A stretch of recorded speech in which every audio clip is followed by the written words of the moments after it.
બાયડ તાલુકાની ફતેપુરા ગ્રામ પંચાયત સમરસ થઈ। વિભાજન બાદ પ્રથમ ચૂંટણીમાં જ સમરસ થઈ પંચાયત। કોકિલાબેન નવલસિંહ પરમારને બિનહરીફ સરપંચ તરીકે જાહેર કરાયા। ધારાસભ્ય ધવલસિંહ ઝાલાની ઉપસ્થિતિમાં પંચાયત સમરસ બની। અગાઉ કરેલી જાહેરાત મુજબ ધારાસભ્ય પંચાયતને આપશે ઇનામ। વિકાસના કામો માટે 10 લાખ રૂપિયાની ગ્રાન્ટ આપશે ધારાસભ્ય। ધારાસભ્ય ધવલસિંહ ઝાલાની આગેવાનીમાં અત્યાર સુધી 4 ગ્રામ પંચાયત સમરસ થઈ।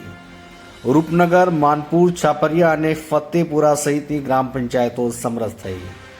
રાકેશ ઝાલા, અરવલ્લી।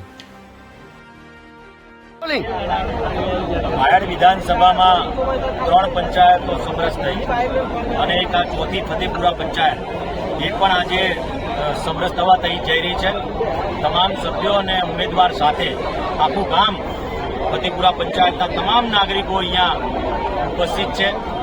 ફરીથી મહિલા ઉમેદવાર તરીકે આ 4માંથી 3 મહિલા સરપંચની નિયુક્તિ સમરસ થઈ અને બિનહરીફ થઈ છે, તેમને અભિનંદન પાઠવું છું।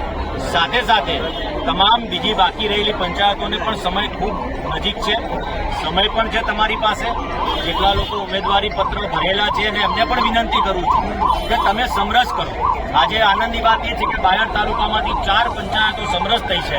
સાથે સાથે આ 4 પંચાયતોને 10 લાખ રૂપિયાની જે સહાય આપવાની વાત છે ધારાસભ્યની ગ્રાન્ટમાંથી, હું ચોક્કસથી અમને આપવાનો છું ને એનાથી પણ વધુ મદદ કરવાની જે વાત હશે તો એમાં ચોક્કસથી આપણે મદદ પણ કરીશું। સાથે સાથે સરકારશ્રી તરફથી મળતી જે પણ સહાય છે એ સહાય મહિલા સરપંચને ચોક્કસથી મળશે।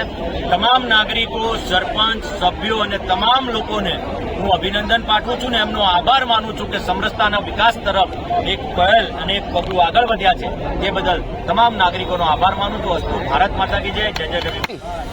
આજે ડાભા પંચાયતમાંથી જે પંચાયત વિભાજન કરવામાં આવ્યું એ પંચાયત આજે આપણા બાયડ તાલુકાના સૌ ભારતીય જનતા પાર્ટીના હોદ્દેદાર દ્વારા આજે કોકિલાબેન નવલસિંહ જે સરપંચ તરીકે નિયુક્તિથી એટલે આખા ગામવાળાએ બધાને જોરશોરથી વધાવી લીધા અને એમને સમરસ કરી અને બાયડ તાલુકામાં એક ફતેપુરા ગ્રામ પંચાયતનો વિકાસ માટે નવી તકો આપણને મળવાની છે અને ગ્રાન્ટો પણ આપણને જે પણ સરકારમાં મળવાની છે એ પણ પૂરેપૂરી આપણે વિકાસ કરી અને આપણે પૂરેપૂરો લાભ આપણે કોકિલાબેન નવલસિંહને આપણે પૂરેપૂરો લાભ આપીશું।